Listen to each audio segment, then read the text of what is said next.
नमस्ते सभी को। मैं आपको कोई भी बड़ा एग्जामिनेशन होता है, जैसे पीएससी का होता है, स्टेट पीएससी है, यूपीएससी है, या कोई भी हायर एग्जामिनेशन है ना, उससे पहले हमें क्या विशेष बातें ध्यान रखनी होती हैं वो मैं आपको बताऊंगा। क्योंकि छोटी सी मिस्टेक से ना आपकी पूरी मेहनत ख़राब हो जाती है। तो उसमें से सबसे पहली मिस्टेक तो क्या होती है कि हम जहाँ पे भी हमारा सेंटर होता है तो उस पर हम उसी दिन पहुंचने की कोशिश करते हैं कि भाई जब एग्ज़ाम स्टार्ट होगा उससे मैं 2 घंटे पहले पहुंच जाऊंगा, 3 घंटे पहले पहुंच जाऊंगा।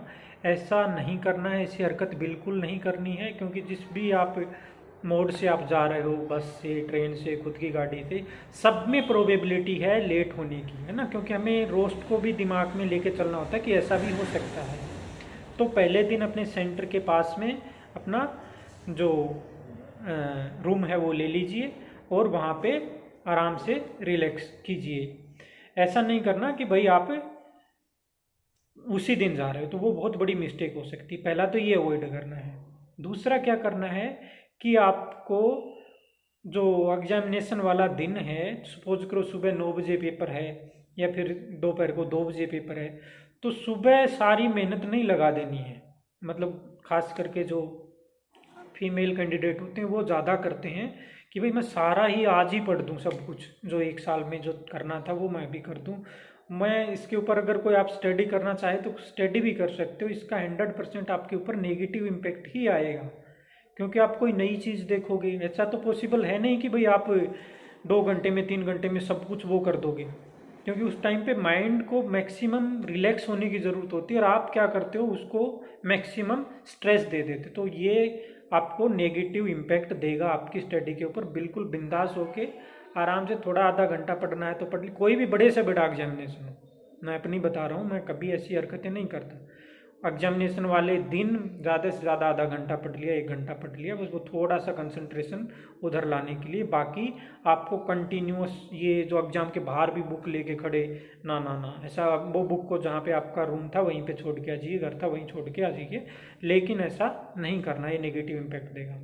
दूसरा क्या होता है कि आप डॉक्यूमेंटेशन जो भी है, जो मतलब जो लेके जाने हैं, वो ज़रूर चेक कर लें। एक बार लास्ट टाइम भी चेक करना होता है उसको, कि मतलब आप जब अपने रूम से जा रहे हो तब भी उनको एक बार चेक करना होता है कि आधार कार्ड है या जो भी आईडी मांग रखी है, फोटो कॉपी है या नहीं है, 2 फोटो मांग रखी है, 1 फोटो मांग रखी है, नहीं मांग रखी, जो भी वो चीज़ें बहुत ज़रूरी है, उनको लेके जाना ज़रूरी है। फिर क्या है कि हम सब सेंटर पे पहुंच जाते हैं तो सेंटर की भीड़ को देख के, जो भी एग्जामिनेशन आप दे रहे हो उसको भीड़ को देख के बिल्कुल नहीं डरना है। आप दिमाग में रखिए कि आपने जो 1 साल मेहनत की है जितनी भी, तो वो बेस्ट की है, ये माइंड में रखना है। और जो आपकी भीड़ आई हुई है 10,000 20,000 जितनी भी है, आपके अलग अलग एग्जामिनेशन होते हैं। आयुर्वेद में इतना कंपटीशन नहीं है और बाकी में बहुत ज़्यादा आते हैं, लाखों में आते हैं। आयुर्वेद में 20,000 30,000, कुछ कुछ के लिए तो 1,000 भी आते हैं, 2,000 भी आते हैं। तो इतना ज़्यादा कंपटीशन नहीं है, आपने बहुत अच्छी तैयारी कर रखी है तो आप सिलेक्ट हो जाओगे। तो उसमें क्या है, वो देख के घबराना नहीं है।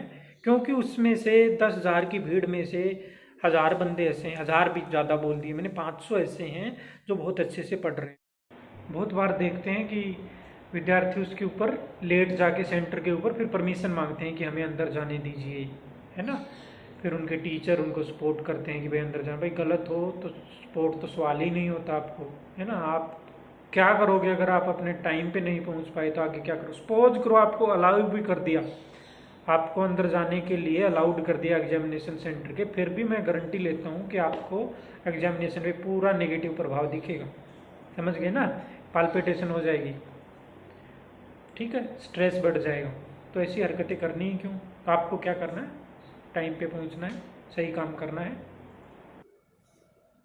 और एक और चीज़ एग्जाम से पहले दिन थोड़ी सी विशेष ध्यान रखनी है कि जो भड़काऊ जो आपके दोस्त हैं, स्कूल के हो सकते हैं, कोई साथ में कोचिंग वाला हो सकता है, जो करप्टेड कोई होगा, कोई एक आध, है ना।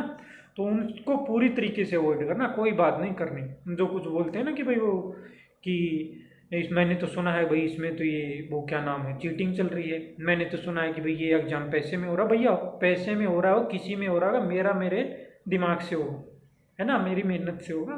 तो आप ऐसे बंदे को अवॉइड कीजिए। क्योंकि क्यों फालतू की भड़क लेना। आप जिंदाबाद हो, आप सही हो तो आप क्रैक कर लोगे। ऐसे लोगों से दूर रहना, वैसे पूरे जब तैयारी करते हो तभी दूर रहना है, लेकिन खास करके 1-2 दिन पहले एग्जामिनेशन से ऐसे लोगों से दूर रहें। केवल पॉजिटिव लोगों से, अपने माता पिता से बात करें और जो विजन बना रखा है उसको कंप्लीट करने के लिए एकदम युद्ध की तरह तैयारी करें। ठीक है ना, जैसे युद्ध में तैयारी करते हैं वैसे ही आपकी रणनीति एकदम एक्यूरेट होनी चाहिए। हेल्थ का भी वो कैसे हेल्थ का भूल गए, हेल्थ का भी बड़ा विशेष ध्यान रखें। कोई भी ऐसी, जैसे कि ये लगा लो कि जिससे इन्फेक्शन होने की प्रोबेबिलिटी है ना, कॉमन कोल्ड है, फीवर है, कुछ भी है, एग्जाम से पहले नहीं होने देना। फीवर को हल्का तो बिल्कुल ही नहीं लेना। आयुर्वेद में तो जब जन्म होता है, जब मृत्यु होती है, दोनों टाइम पे आचार्यों ने क्या बता रखा है कि बुखार होती है, ठीक है, जबर आता है, तो इसको हल्का तो बिल्कुल नहीं लेना। क्योंकि अगर फीवर आ गया तो फीवर में क्या होता है कि माइंड पूरी तरीके से डिस्ट्रैक्ट हो जाता है। बाकी में हो ना हो, लेकिन फीवर में लगता सिंपल सी है, पूरी तरीके से डिस्ट्रैक्ट हो जाता है। तो बच के रहना है, हेल्थ का पूरा ध्यान रखना है, और तभी अगर हेल्थी रहे तो तभी वो जाके अपना फुल हम 100% दे सकते हैं। कुछ महीने पहले है या कुछ दिन बचे हुए हैं, तो उसमें क्या करना है कि हमें हेल्थ के बारे में खास करके, जैसे 1-2 महीने एग्जामिनेशन के बच्चे हैं तो मेदे रसायन स्टार्ट कर देना है। शंखपुष्पी है तो वो स्टार्ट कर देना है। तो मेदे रसायन जो आपकी इंटेलेक्चुअल पावर को बढ़ाते हैं, बड़े अच्छे हैं। तो कुछ कई बार बोलते हैं ना कि याद करने के लिए कि कोई दवाई होती है, पढ़ने के लिए पढ़ा है जो याद रह जाए, हाँ बिल्कुल होती है, ठीक है ना। मेडिटेशन प्लस मेडिकेशन भी होती है। तो ऐसी चीज़ों का आप यूज कर सकते हो अपना बेस्ट देने के लिए। और सबसे इम्पोर्टेंट, एग्जामिनेशन सेंटर के अंदर बैठने के बाद बहुत सारे, एक तो मेरा बिल्कुल खास मित्र है, वो बड़ी शानदार तैयारी करता था, लेकिन उनका सिलेक्शन कहीं भी मतलब नहीं हुआ। खास करके MDMS वो नहीं कर पाए। तो वो क्या बड़ा अच्छा पढ़ते थे सेंटर में, जो कोचिंग सेंटर था उसमें अच्छे मार्क्स रहते थे, लेकिन एग्जामिनेशन सेंटर के अंदर जाने के बाद उनको स्ट्रेस हो जाता था। ऐसे भी विद्यार्थी होते हैं। तो वहाँ तो क्या करना है भाई, आपको एक मंत्र जाप कर लेना है कि मेरे से ज़्यादा कोई नहीं जानता, है ना, मेरे को सब कुछ आता। क्यों भाई, उस टाइम पे आप अगर ये भी याद नहीं, वो भी याद नहीं, दिमाग को इतना उधर उधर मत घुमाओ। दिमाग को इतना रिलैक्स कर दो कि हाँ बस मेरे को एग्जामिनेशन में अपना बेस्ट देना है और मेरा सिलेक्शन हो जाएगा। वहाँ पे इधर उधर की वो रेफरेंस याद कर रहे हो, वो रेफरेंस याद कर रहे हो, वो रेफरेंस कुछ याद नहीं आ रहा है ना। सपोज करो आपने कोई रेफरेंस याद किया, कोई सेक्शन याद किया कि भाई ये मेडिको लीगल एस्पेक्ट का है, कोई भी है, वो आपको याद नहीं आ रहा कि यार ये क्या हो सकता है, तो एक थोड़ा सा और नेगेटिव है। फिर आपका दिमाग एक और चीज़ सोचेगा रेफरेंस की कि यार ये कहाँ है, वो भी याद नहीं आया, फिर और नेगेटिव आएगा। तो भाई उसको शांत रहने दो दिमाग को, है ना, दुश्मनी थोड़ी ना कोई, क्योंकि वही जिताएगा आपको थोड़ी देर बाद।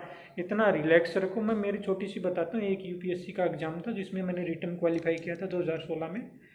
तो बिल्कुल रिलैक्स हो के आराम से, हाँ एक काम ज़रूर किया मैंने, बीच में 4 से 5 बार आई वॉश ज़रूर करके आया, ताकि बिल्कुल ऐसे माइंड ऐसे एकदम बिल्कुल फ्रेश रहे और टेंशन नहीं लेनी होती कि ये पीछे का ये रह गया, वो रह गया, नहीं बिल्कुल। एक तो और एग्जामिनेशन था एम्स ऋषिकेश का, वो ऐसे देने गया था मैं, उसमें कुछ तैयारी वगैरह भी नहीं की थी, ठीक है, उसको फॉर्म को फिल किया था। तो मैं देख के आते हैं उसमें तो मैंने थोड़ी सी झपकी भी ले ली थी एग्ज़ाम से पहले। मतलब इतना रिलैक्स रहो, बिल्कुल फ्री रहो। मैं बोलता हूँ फिर देखो आपका एग्जामिनेशन कौन रोक पाता है। पूरा रिलैक्स होके करोगे तो पॉजिटिव इम्पैक्ट ज़रूर मिलेगा। स्ट्रेस को मत अपने आसपास नहीं आने दीजिए। मेडिटेट क्या है, मेडिटेशन यही है कि yes I am going to do my best, और पक्का बेस्ट होगा, ठीक है। तो ये चीज़ आपको करनी है। कोई वो, फिर से मैं दोबारा बोलता हूँ, कोई चीज़ को ऐसा नहीं करना है कि भाई एग्जामिनेशन सेंटर पे जो मांग रखी थी वो आप नहीं लेके गए, फिर तो पंगे होने, ठीक है ना। फिर मैं एक कहानी बताता हूँ। जोधपुर का पेपर था, अलग अलग होते थे जब MDMS के एंट्रेंस होते थे, तो मेरे पास आधार कार्ड नहीं था। उन्होंने जो NIA वालों ने लिखा हुआ नहीं था कि ID, पूरे वो इंस्ट्रक्शन थे उसमें कहीं नहीं लिखा हुआ था कि आपको आपकी ओरिजिनल ID चाहिए, ID के बारे में लिखा ही हुआ नहीं था। तो मेरा एक मित्र शाना बन गया, वो बोला कि भाई कोई जरूरत, उसको मैंने बहुत बार बोला, मैं क्या ये जो अपनी जोधपुर वाली ट्रेन आ रही है, मेरे मित्र और जो है वो लेके आ जाएंगे, कोई टेंशन नहीं यार, कल तक वो ले आएंगे, क्योंकि वही एक दिन पहले मैं सेंटर पे जाता हूँ, तो मैं वो कल लेके आ जाएंगे। बोला ना ना ना ना, कोई ज़रूरत नहीं है, मांग ही नहीं रखा। फिर भाई वह उन्होंने क्या किया कि जैसे हम जोधपुर वहाँ पे सेंटर में एंटर करने लगे, दिखाओ ID। फिर तो पसीने आने थे, कहाँ से ID लेके आए, लोहारू से जोधपुर 400 किलोमीटर दूर है, फिर मैं क्या करूँ मेरे उसका खास भाई जैसे मित्र का, ठीक है ना। तो कोई भी आईडी है तो वो साथ में आप लेके जाओ। आई कार्ड तो नहीं मांग रखा है तो भी लेके चले जाओ, अगर वहां पे मांग लिया तो क्या करोगे फिर, समझे ना। रिस्क नहीं लेना है कहने का मतलब ये है, क्योंकि वो छोटी सी चीज आपकी पूरी साल को खराब कर देगी। एकदम जो स्ट्रेस आएगा that will increase your intracranial pressure, पूरा बढ़ जाएगा, भयंकर टेंशन आएगी एग्जामिनेशन पे, 100% नेगेटिव उसका इम्पैक्ट रहेगा। तो सारी चीज़ें कंप्लीट करके जाओ और पॉजिटिव रहो। नमस्कार, धन्यवाद, बेस्ट ऑफ लक।